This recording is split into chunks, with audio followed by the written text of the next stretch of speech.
I'm Ashton Addison from BlockWest Capital for Investment Pitch Media and the Crypto Coin Show. And today on Blockchain Interviews, we have Josh Rogers, the CEO and founder of Minterist. Josh, welcome to the show, and thank you so much for taking the time to come on. Thanks, Ashton. Absolutely great to be here. Yeah, I'm really excited to dive into Minterist and such a unique platform at, I think, the perfect time coming into the industry. But before we dive into the details, I'd love to kick it off by just hearing a little bit about your background, Josh, in blockchain, finance, and how you came to start Minterist. Sure. Look, it's a bit of a journey. I suppose I have what I could call is a competitive advantage in startups, and that is I'm older than everybody else. So I really started my startup career back in the mid-90s when IP telcos were kicking off. I got involved in content platforms in the early 2000s. I was involved in building out the world's first micro billing engine for content. We did the world's first monetization of content for Big Brother 2. So that's how far back that goes. And then got involved there fairly heavily in marketplaces in the Nordics. Did a lot of work in Asia. And then was a founding investor for Freelancer, which obviously has become the largest freelancing platform in the world. And then I was also a founding director, founding shareholder, and the mentor for 7 years for Australia's largest cafe app called Hey You. I mentored the CEO, Rebecca Campbell, really from inception all the way through to her exit. I've done a lot of that work. I love doing it. I'm always, advising or mentoring, a few startups. And the reason I love doing that, apart from the difference it makes, is because it also keeps me sharp. And I really looked at blockchain fairly closely in 2017. I was really excited about the technology, but I couldn't kind of get over the fence, so to speak, in terms of the depth. There are all these white papers that I was reading that were talking about what they were going to do and not what they were actually going to do, raising vast amounts of money on a 4-page document. And for me, I really couldn't see any depth in the value creation process that was occurring then. And that has, for me, now completely changed. So, I'm someone who specializes, I suppose you could say, in architecting digital platforms. I'm always fascinated by value capture mechanisms. And when you look at, all the flourishing kind of token models that are occurring now and the value capture mechanisms that occur in blockchain, it's just extraordinary. And for me, it's always been extremely, just massively interesting. So, and then I really got involved in blockchain in 2019. I came out to Estonia on a semi-holiday, and I'm based in Estonia now. The whole team is based here, and I'm an Australian. And obviously, you don't come to Estonia for the weather. But when I arrived here, I was just really taken aback by the caliber and quality of blockchain talent that is already based here, but also the caliber of blockchain talent you could hire in from places like Belarus or Ukraine or even Russia, who really were wanting to have sort of a career inside of Europe. And that really piqued my interest. And really how Minterest came about was, I spent a lot of time poring over, dApps and also white papers looking for, use cases that I could see that had real long-term benefit. And, and sort of May last year, obviously, which is when Compound, went public with its token launch, that's when it really piqued my interest. And the thing that really stuck out for me was I really saw the liquidity mining architecture for Minterest, for Compound, where they give away tokens to the borrower and the lender to stimulate, initial users. I saw that as a real breakthrough. But, when you start drilling down into these models, I could also see that there were things that were missing, and there was a real space that was possible and available that hadn't yet been considered, and that's really where Minterest grew out of. Definitely. Great background, Josh, and very exciting, diverse background prior to blockchain. And yeah, I know what you mean when you see blockchain at the surface as an entrepreneur and you're like, hey, we really need to create something of value and deliver it and not just have, it's same as the .com bubble where there are companies trying to take shortcuts and make a quick buck. And to see, once you see past that, you can really see there is a lot of value being produced. And as you mentioned with Compound, I think that's a great business model. And I think Minterest has a great business model as well. Yeah, and when you look at all the layer ones that are being built out now, you're looking at things like Polkadot, Algorand, Solana, and even with Ethereum 2.0 coming, the value creation that's actually occurring now is so extraordinary. And I kind of have this very positive long-term view on the whole blockchain sector. And I suppose one of the advantages of being a bit older than everyone else is that, I ask people, when was the last tech crash? And I was involved I was around when the last tech crash was, and that was in 2000. Mm-hmm. And the reason that we haven't had one since is not because we haven't had, prices overinflated. It's just simply that the value creation that's been coming behind even what overinflated prices is so significant that it just never collapses. Mm-hmm. And that trend is still continuing today in traditional startups. And from my perspective, I think that we're really at the we're at the sort of the 2000s, you could say, of in blockchain. We're in that same part of the cycle early on, where you're seeing enormous value starting to be created, and people can argue about value and whether prices are overinflated. But when you take a 10-year view, I think it's a really, really exciting time. It's a really interesting time to be here now. Definitely. And I think you have to take that long-term view because we are so early, and it's sort of like with the internet, looking at it in early 90s and thinking what's going to happen in 5 years. It's like, well, what's going to happen in 25 years, and that's where we're at now. So I would love, Josh, to jump back into Minterest and talk a little bit more about, the unique solutions that your team is delivering into the cryptocurrency space and why you think it's best right now. So if you could give us a quick overview on, what is Minterest all about? Well, Minterest is a protocol that's really designed to bring about what we regard as fair finance for all, and it does that through a number of key ways. The first one is the way that we capture value. So in protocols you have there are numerous ways that protocols capture value. There's interest income, there's liquidation fees which are earned by external third-party liquidators, and there's flash loan fees. And what we've done is that we've built an on-chain smart contracting auto liquidation process that doesn't require external third-party liquidators. And what that means is that income which is normally lost from the protocol captures. Plus, it captures all of the interest rate income, or what's called the interest rate differential, which is the difference between what lenders receive and borrowers pay. And also it captures flash loans and flash loan fees. And what it does is the protocol distributes that value capture to the users of the protocol. And it does that by an automatic buyback mechanism where it goes out on market and automatically buys back the MNT token, and then it distributes the MNT token from that it is actually earned back to the users of the protocol. And we do that in a way where we reward users for participating in protocol governance, and we reward users for their long-term participation. So we actually have a loyalty benefit being built in, Ashton, at an architectural level. It's what's called a switching cost. But ostensibly, we're rewarding users who participate in staking their tokens in the protocol long term, and that means that we're rewarding users for their long term participation in the governance of the protocol.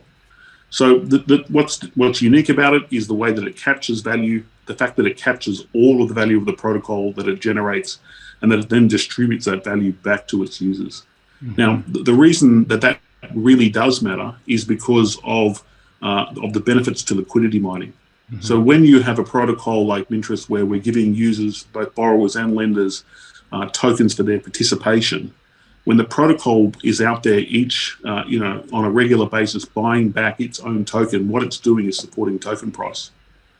Now, the reason that that's valuable is because that increases the value of liquidity mining to users of the protocol, and it means that the liquidity mining aspect of the protocol increases over time and becomes an ever greater attractant for further TVL. Mm-hmm. So the more TVL the protocol earns, the greater the value it's able to capture, because the more borrowing that occurs, the more that occurs, the greater the actual on-market purchases that occur of its own token, which obviously is price supporting. And the more it does that, the more TVL it attracts. Mm-hmm. Because that's actually what is a very, very powerful attractant for users to participate. So in a snapshot, TVL supports token value, and token value supports TVL. And so Minterest has this self-reinforcing flywheel effect. It's a very, very powerful network effect, and it's designed in a specific way to really outcompete the existing sector peers. Mm-hmm. Yeah, it's amazing. It's like I want to say it's the vicious cycle, but it's like a positive cycle. Well, that's actually what we. Well, that's really Minterest's intention, and the reason it's done that way was we think that that's actually the fairest way to actually design a protocol where the benefits that the value of any digital platform, and blockchain is a digital platform, is created by its users, and the value of any lending protocol is actually generated by the users who participate in that protocol. And so Minterest is built inside of a philosophy that those users should be the beneficiaries of that value. Definitely. I completely agree, Josh. And I would love to, get a better glimpse of where exactly you and your team are at right now. I know you've been working on this for a while. Is everything that we've been talking about, that's all live and all the customers are using it right now? No, we're not at that point yet. We just come out of stealth actually just quite recently. There's a lot of news that's actually coming. We'll probably be launching. We're definitely seeking to launch in the near future. We're looking at this point at locking down on Polkadot. We're speaking with both Moonbeam and with Plasm about whether or not we actually partner them as our parachain partners. There's a bit of a history in terms of how we got to this point, Ashton. We actually built Minterest out in Substrate, and then we've actually elected to move to a Solidity smart contracting platform. We've got a team that we code in both Substrate and Solidity, so there's enormous capability in our team. And we made that decision for key strategic reasons. It gave us the most flexibility in terms of where we actually do launch. And originally building out on Substrate, we were looking to be very much Polkadot focused. We intend to stay very much with the Polkadot community and partner with one of their smart contracting platforms, which is Moonbeam or A-Star, which is previously Plasm.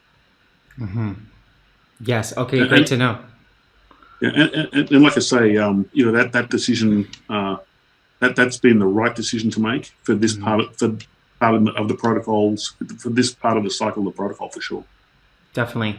And having a Substrate, with Polkadot ecosystem as well as the Solidity contracts, I'm curious on Minterest's view on blockchain and protocol interoperability and managing, DeFi across the blockchain ecosystem through multiple protocols. Yeah, look, it's an emerging puzzle to solve. What's really interesting to me is the way that it has evolved in very, very rapidly, really over the last 12 months. 12 months ago, everyone was really seeing the solution as being simply bridging with wrapping. You're now looking at Substrate solutions that are coming, or that are being developed or in consideration of being developed, where people are trying to solve a key architectural problem called how do you have native token DeFi in a cross-chain universe. That problem is not there are people wanting to solve that, and we think that could be part of Minterest's future.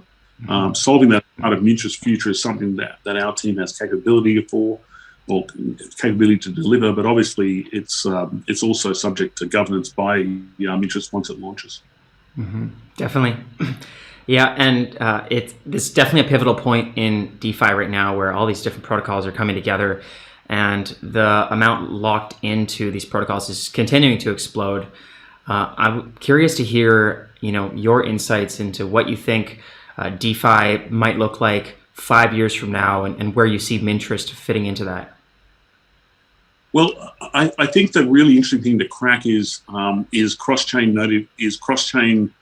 DeFi using native tokens without wrapping.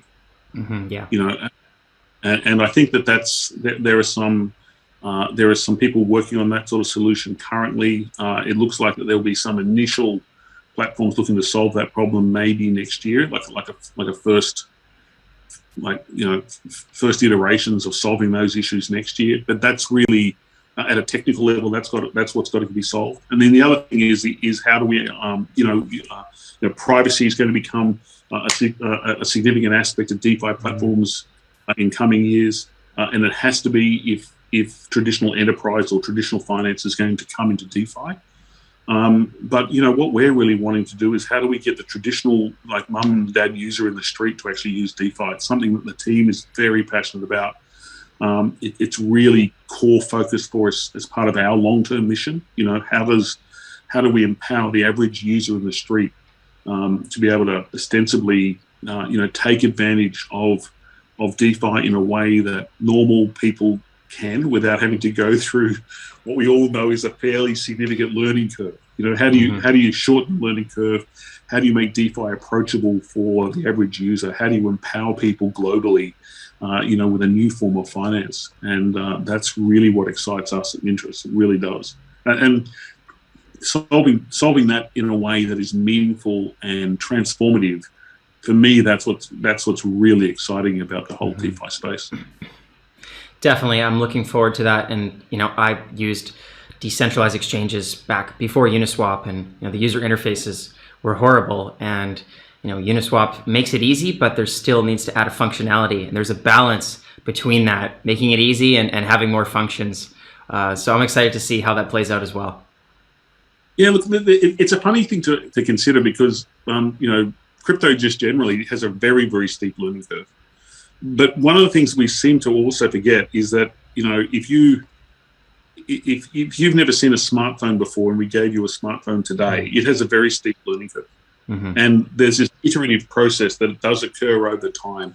And it's exactly what's occurred in the internet. If you think about the internet and how people use computers today compared to how we did 25 years ago, even before the internet was even mainstream, there's this enormous sort of innate understanding and learning that is just simply taken for granted because it becomes part of what we know. And my expectation is that blockchain and DeFi will become very much like that. Right now it's the general populace doesn't understand it.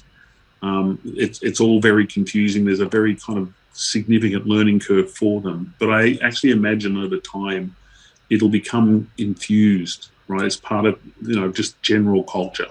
And to the extent that it's needed to be understood or known, it will be.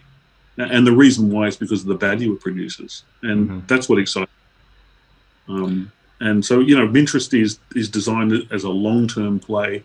The entire model is designed to outcompete or take a very strong position in DeFi along with sector peers, and to outcompete not next week, but actually long term, and to do so for the benefit of its users. And DeFi is only, what are we, 18 months old, if that. And, I do appreciate there are DeFi projects prior to that, but when you actually think about the boom in DeFi, it's really only just over a year old. And when you consider the stunning kind of response that the world has had just generally to it, and we're only in the first 12 months, at the end of the first 12 months, the next 5 years are really exciting. Definitely, very exciting. Minterest is designed to definitely be a part of that. And one of the advantages of Minterest is that often there's an advantage in not coming out first. And one of the reasons why is you have the advantage of sitting back and seeing what others got right and what they didn't, and then being able to utilize that learning. So we feel that Minterest is really very much in that position. And look, if you think about who that applies to, it applies to people like Google and Facebook and all kinds of organizations who really came in that kind of second wave after what worked and what didn't work. So we'd like to think that Minterest is very much in that league. Great. Thanks so much, Josh. And for the viewers that are looking to follow along with the updates for Minterest, I know you guys have some big things coming out, and just to get involved with the community as well, what's the best way for people to learn more about Minterest? Definitely connect with us on Telegram, with our Minterest chat. It's a community channel. We've got an official announcements channel as well. Please connect through to us on Twitter. And like I say, we will actually also have Discord coming out next month, which we'll definitely announce in our community channel as well. So we'd love to have as many people as possible connect through to us, and that's where we'll be making all of the official announcements. Sounds great. I will leave all of those links in the description box below, and I will be following along as well. All the best with all these future updates with Minterest, and let's follow up in the near future. But thanks so much, Ashton. I really appreciate your time and great talking with you.